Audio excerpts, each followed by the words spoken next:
उसका आधा शरीर जल चुका था और उस पे जाके कूद गया, चिता पे कूद के अपनी जान दे दे। और ये रात थोड़ी और ज्यादा भयंकर थी। रात को वो लड़का रूम में नहीं है, भयंकर चिता जल रही थी, एकदम आग वाली। कोई जिंदा आदमी चिता पे लेटा हुआ है। हमारे बीच में एक बंदा नहीं है और वो चिता की तरफ दिख रहा। एक दोस्त उठता है, दूसरे का गला दबाने लगता है। महसूस होता है कि कोई इसको बहुत मार रहा है। कोई है ही नहीं, मुर्दा घाट जिसे कहते हैं, ठीक है, जहाँ पे लाशें जलाई जाती है। तो आप लोगों का वापस से स्वागत है हमारे भूतिया स्टोरी के एक और नए एपिसोड में। तो आज का जो हम वीडियो बनाने वाले हैं या जो स्टोरी आपको बताने वाले हैं वो हमारा स्टोरी नहीं है। वो किसका स्टोरी है वो ये बताएंगे। ये स्टोरी है अनिता जी की एक फ्रेंड की। हम ग्रुप में स्टडी जब करते थे तो बहुत सारे बच्चे इधर उधर से थे। कोई यूपीएससी वाला, कोई एसएससी वाला, कोई लॉ वाला, कोई बैंकिंग वाला। तो हम सब एक ही लाइब्रेरी में इकट्ठा होते थे पढ़ने के लिए। तो वहाँ बहुत सारे दोस्तों से मतलब जान पहचान थी। इसी में एक बहुत अच्छा लड़का जिसका नाम है वीर बहादुर, वो हमारा बहुत अच्छा दोस्त बन जाता है। वीर बहादुर शास्त्री। अरे यार तुमको याद है? हमको याद है। अनिता दी का प्रिय मित्र था यार, उसको उसका नाम कैसे याद नहीं होगा। तो बता रही हूँ, मतलब हमारी हर ऊंच नीच में हमेशा हमारे साथ खड़ा रहने वाला हमारा दोस्त, उस बेचारे के साथ बहुत बुरा हुआ। और बुरा ये होता है कि ये कहानी शुरू होती है उसके शुरुआती दौर से, जब वो मुखर्जी नगर में आता है पढ़ाई करने के लिए, यूपीएससी की तैयारी करने के लिए। मेरे से बहुत सीनियर है वो, लेकिन ये कहानी मैं आप सबको सुना रही हूँ क्योंकि ये बहुत मजेदार कहानी है। होता ये है कि वीर बहादुर जी अपने दोस्तों के साथ, मतलब ये जो वजीराबाद, मुखर्जी नगर, ये सब जो रेंज है, ये आता है यमुना के आसपास का, ठीक है। यमुना नदी निकलती है बहुत गंदी सी, नेहरू विहार। नेहरू विहार, नेहरू विहार, गांधी विहार, ये थोड़ा सा आगे जाओगे तो वजीराबाद, फिर उसके बाद बुरारी, ये रेंज है। संत नगर। हाँ, संत नगर, आदर्श नगर। तुम्हारा स्कूल कहाँ पे था? उधर साइड बुराड़ी में था। हाँ, तो नाम मत लेना स्कूल का। ठीक है। तो कुछ दिन के लिए शिवम को मैंने 9th क्लास में एडमिशन, 9th क्लास के लिए एडमिशन करवाई थी। एडमिशन करवाया था, एंट्रेंस में फेल हो गया था मैं। तो मैं वहीं लेके इसको छोड़ने जाती थी। हालांकि उस रेंज में जो बोलना चाहिए, लेकिन मुर्दा घाट जिसे कहते हैं, ठीक है, जहाँ पे लाशें जलाई जाती हैं। तो सस्ता के चक्कर में इन लोगों ने रूम ले रखा था वहाँ पे मुर्दा घाट के इर्द गिर्द। दोस्तों ने? हाँ, दोस्तों ने। शास्त्री अपने दोस्तों के साथ मुर्दा घाट के आसपास में पढ़ाई कर रहा है, रह रहा है, रूम रेंट ले लिया है। और रोज क्या करते थे इनके दोस्त और ये, नए नए अलग अलग इंडिया के जगह से आए थे, सबको नई नई फ्रीडम मिली थी। रोज सुट्टा मारना है, यहाँ घूम के आना है रात को, रोज ग्रुप डिस्कशन ये चलता है। जो लोग स्टूडेंट दौर से गुजरे होंगे या इस दौर से गुजरे होंगे उनको पता होगा, सबने एक्सपीरियंस किया होगा ये चीज। मैंने नहीं किया। तू स्टूडेंट ही नहीं रहा है कभी। एग्जैक्टली। तो मैं रहती थी वजीराबाद के गली नंबर 8 में, जहाँ, और रहती थी किनके यहाँ, तो चौरसिया पान भंडार वाले के यहाँ पे। अरे यार उसका नाम क्या ले रही हो, चौरसिया का? उसका पान खा के इसका मुंह कट गया था। तो क्योंकि वो वहीं पे रहते थे, बहुत फेमस है स्टूडेंट सर्कल में वो मुखर्जी नगर वगैरह में। तो वीर बहादुर अक्सर हमारे रूम पे आया जाया करते थे जब भी ग्रुप डिस्कशन या पार्टी वार्टी की जब भी बात चलती थी। तो मतलब मैं एक फ्लो में बोल रही हूँ, ऐसी कुछ होती नहीं थी वहाँ पे पार्टी वार्टी जैसा कुछ। मतलब ये कह सकते हैं कि वो दौर जब कोई एग्जाम होने को होता था ना, तो सब लोग मिल करके एक दूसरे के लिए टफेस्ट क्वेश्चन सेट तैयार करते थे। 10 मैंने, 10 उसने, 10 उसने। इससे होता ये था कि अगर मैं 10 लेके जाऊंगी तो मुझसे 90 टफ क्वेश्चन पूछने के लिए बाकी लोग तैयार हैं, 8-10 सब 10-10 लेके आएंगे। तो हमारी जो सो कॉल्ड पार्टी हुआ करती थी, वो पार्टी ऐसी होती थी कि कौन ज्यादा से ज्यादा टफ सवाल लेके आता है और कौन उसका उत्तर दे पाता है। तो ये सिलसिला बढ़ा। वीर बहादुर एक दिन आता है बहुत हाँफते हुए, एकदम समझ लो लूटे हुए हालत में और हमें एक कहानी सुनाता है। सबका समझ लो उस दिन चांदी हो गया उसकी कहानी सुन के। इतना मजा आया सबको। अब आज आपको मजा आने वाला है। हुआ ये कि वीर बहादुर अपने दोस्तों के साथ में, सब थे इंजीनियरिंग के स्टूडेंट, आईआईटी वाले, एक से बढ़ के एक हरामी। उनके पास अक्ल इतनी थी कि मतलब भगवान भी फेल हो जाए। तो रोज ये लोग दिमाग लगाते रहते थे। वहाँ पे तो यूपीएससी वाले रहते हैं ना। तो तुमको क्या लगता है यूपीएससी की तैयारी ज्यादातर आईआईटीएन और इंजीनियर वहाँ पे कर रहे हैं? ग्रेजुएट तो पूरे क्लास में मैं थी अकेली, 3000 बच्चों के बीच में। पढ़ के गंजे हो गए थे बेचारे। हाँ, वो भी सपना, वो सॉरी बत्रा सिनेमा में हमारी क्लास चलती थी। बत्रा सिनेमा में तो आग लग गया था। तो हुआ ये कि वीर बहादुर उस दिन एक कहानी सुनाते हैं जो सुन के हम सबको बहुत मजा आता है।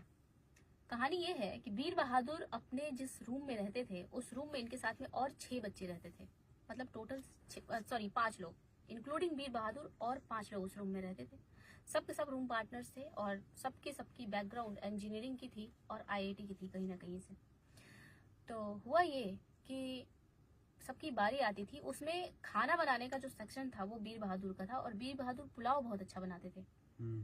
तो वो सारे स्टूडेंट किसी ना किसी बहाने से जिस दिन उनको खाना बनाना होता था वो लोग या तो गायब हो जाते थे या फिर कुछ तो ऐसा करते थे जिससे उनको खाना ना बनाना पड़े और खाना बनाने का ये जो मटका है वो वीर बहादुर के माथे पे फोड़ा जा सके।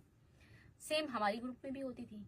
कोई खाना बनाना नहीं चाहता था और जब हमारे रूम पे अगर सभी लोग आते थे, चूंकि हमारा फ्लैट बड़ा था, हम सब भाई बहन रहते थे, तो हमारे पास 2-3 कमरे थे, 3 समझ लो कमरे थे, तो यहाँ पे गैदरिंग कर पाना अच्छा होता था सबके लिए। तो अक्सर वीर बहादुर पुलाव बनाते थे और सब लोग इंजॉय करते थे। इस ड्यूरेशन में वीर बहादुर को एक दिन फिर से दोस्तों ने बोला कि पुलाव बनाओ और वीर बहादुर उस दिन गुस्सा था। बोला भाग, हर समय हमसे पुलाव बनवा देता है, पुलाव के अलावा तुम लोग एक तो कुछ खाता नहीं है और वो भी पुलाव हम ही बनाते हैं तभी खाने को मिलता है, कुछ और कोई बनाए तब तो समझ में आए, आज हम नहीं बनाएंगे। वो गुस्सा गए, गुस्सा में सोने गए। तो उनको क्या किया, इनके दोस्तों ने चादर सहित उठाया, लपेट के और छत पे जाकर सुला दिया वीर बहादुर को उस दिन। तो वीर बहादुर भी घमंड में बोला हम नहीं आएंगे नीचे, आज तो आते ही नहीं है। पूरी रात सोया एकदम मस्त चिल मार के और उसको मजा भी आया। तो सोचा कि अरे यार, कल तो मजाक में दोस्तों ने छत पे सुला दिया था, अब तो मैं रोज ही सोऊंगा यहाँ पे। तो अगले दिन से वीर बहादुर खुद से ही चला जाता है छत पे सोने के लिए। मगर इनकी डेली लाइफ की रूटीन में एक खास हिस्सा होता था कि शाम के समय पे हमें सुट्टा मारने जाना है। शाम मतलब रात के 11 बजे के बाद, उसके पहले दिन होता है स्टूडेंट लाइफ में, रात होती है 12-1 बजे। वजीराबाद वाले एरिया। हाँ, वजीराबाद वाले एरिया में आप देखोगे कि 10 बजे के बाद ही सब बच्चे रोड पे एकदम भयंकर निकलते हैं, एकदम जम के।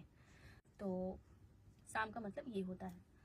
तो सुट्टा पीते पीते ये लोग मुर्द घटिया की तरफ जाते थे जहाँ पे लाशें जलती थी और गलिया के आते थे रोज, क्योंकि ये सब हरामी बच्चे थे वैसे टाइप के। रोज गाली देते थे कि अरे तेरी फलाने की क्या क्या करके मरा है, तो देख आज फूक रहा है, देख उधर रो रहा है। ऐसे ये लोग मजे लेते थे मुर्दों की, रोज मजे लेते थे एकदम। मतलब मैं क्या कहूँ कि सो कॉल्ड मतलब एकदम शैतान बच्चा वैसा टाइप। ये लोग रोज ऐसा करके आते थे, बल्कि एक दूसरे को सिगरेट पिलाते थे, पीते थे और फिर तरह तरह के कमेंट पास करते थे मुर्दों के ऊपर और फिर अपने रूम में वापस रात को सोने की बात आती थी। तो एक दिन की बात है, वीर बहादुर छत पे सो रहा था, लेकिन उसके साथ साथ में उसके 2 और दोस्त इसको ज्वाइन कर चुके हैं छत पे। गर्मी का दिन था बहुत ज्यादा, दिल्ली की गर्मी बर्दाश्त नहीं होती है, ज्यादातर बच्चे छत पे सोते हैं, वो भी कच्छों में, कोई कपड़ा नहीं। वीर बहादुर भी सोया हुआ था। उससे पता चलता है कि साला कोई तो मूत रहा है मेरे ऊपर, पेशाब कर रहा है, और इसका वही रूम पार्टनर था जो मूत रहा था। तो वीर बहादुर को बहुत गुस्सा आता है, बहुत मारता है उसको, छत पर से नीचे भगा देता है। और चूंकि दूसरा वाला उसका साथ दिया था तो उसको भी नीचे भगा देता है। अब वीर बहादुर को लगता है कि अब मैं चैन से अकेले यहाँ पे सोऊंगा।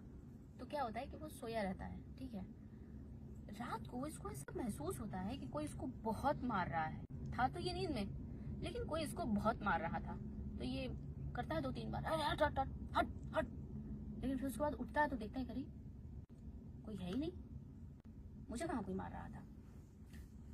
तो ऊपर से नीचे आता है और सबसे लड़ने लग जाता है।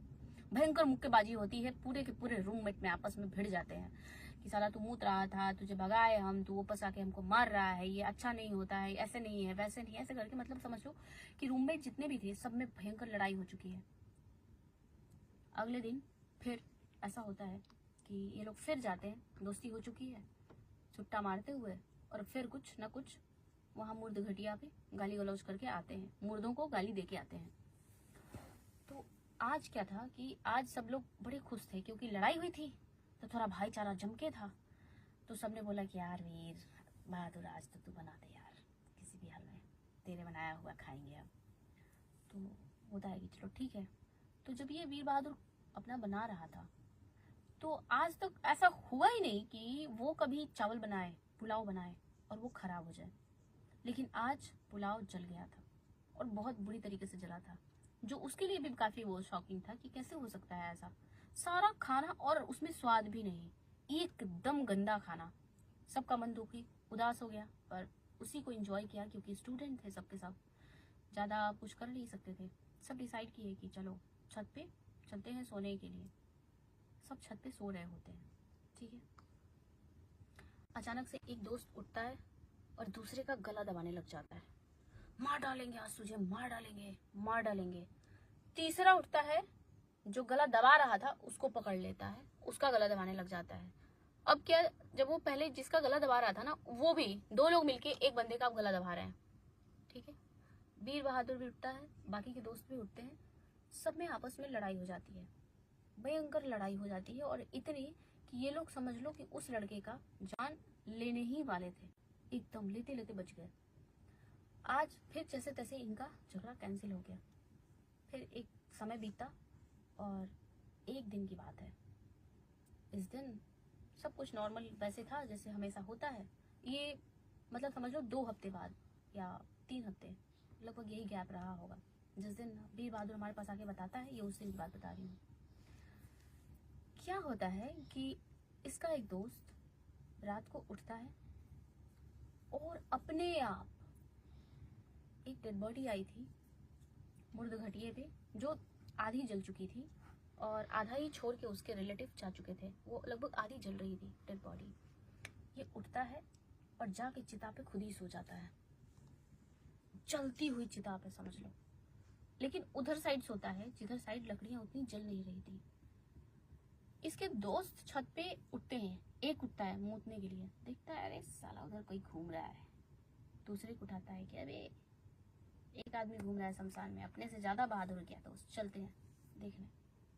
तब तक चिता की जो लाइट होती है ना, उसमें लगभग इन लोगों को आभास हो जाता है कि हमारे बीच में एक बंदा नहीं है और वो चिता की तरफ दिख रहा है। तो इन सबको सडनली रियलाइज होता है कि अपना दोस्त है क्या। फिर एक को रियलाइज होता है कि अबे उसको नींद में चलने की बीमारी है। तब तक सब दौड़ते हैं, फिर उसको उठा के ले आते हैं। लगभग वो अपना इतना हाथ जला लिया होता है चिते पे लेट के। तो जो लेटा था वो वीर बहादुर नहीं था? नहीं, वो वीर बहादुर नहीं था। वो लगभग चिता पे लेट गया और उसको फिर दोस्त पकड़ के लेके आए।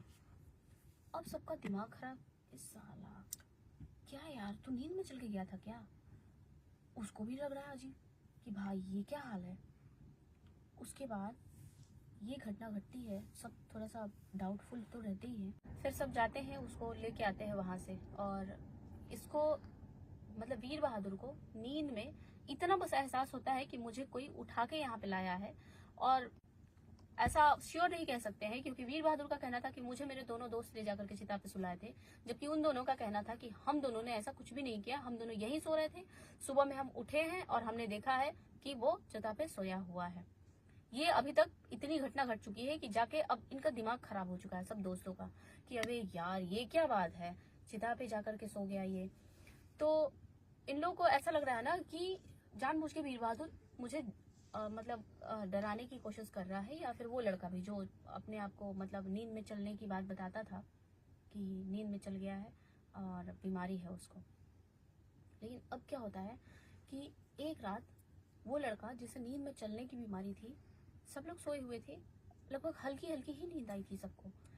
वो उठा और उसके बाद सीधे एक चिता जो बहुत ज्यादा जल रही थी, ठीक है, बहुत ज्यादा तेजी में जल रही थी, चादर लिया अपना चादर से मुंह ढक लिया खुद ही और चुपचाप चले जा रहा है सीधे चिता की तरफ। चलता गया और एकदम बम बमाती आग थी, बिल्कुल भयंकर चिता जल रही थी, एकदम आग वाली। और उस पे जाके कूद गया उस चिते पे। वो भी कूद गया? हाँ, नींद में। और ये कूद गया और ये जब उठ के जा रहा था तो इसको आधे रास्ते में ही दोस्तों ने देख लिया था कि ये उठ के जा रहा है। फिर तो तब तक सब लगभग उठ गए थे कि अबे यार इसकी नींद में चलने की बीमारी है, गजब, ये तो पागल है यार, जा रहा है आज फिर। तो सबने सोचा कि बाहर से घूम घाम के आ जाएगा, पेशाब वसाब करने गया होगा। लेकिन चूंकि टॉयलेट तो रहती ही है रूम में, तो बाहर क्या करने गया है। सब कंफ्यूजन में ही थे, तब तक देख रहे हैं कि तो चिता की तरफ बढ़ रहा है और तब तक जाके उस पर कूद गया। फिर दोस्त बहुत तेजी में दौड़े, सबने उसको समझ लो कि उसका आधा शरीर जल चुका था, उसको ले गए, ट्रीटमेंट वगैरह कराया, उसका इलाज चला। किसी को ये समझ में नहीं आ रहा था कि हो क्या रहा है हमारे साथ में। ठीक है, एक रात ये सब फिर से सो रहे थे और ये रात थोड़ी और ज्यादा भयंकर थी। यहाँ पे हुआ ये कि एक कोई व्यक्ति था जिसकी मृत्यु हो गई थी और उसका ना खटिया होता है। ठीक है, क्या करते हैं लोग ये हमें नहीं पता, लेकिन कोई तो खटिया थी जो डेड बॉडी के साथ में आई थी वहां मुर्दा घाट के किनारे, और उसकी डेड बॉडी जला के लोग चले गए थे। वो खटिया लोग छोड़ के चले गए थे डेड बॉडी की।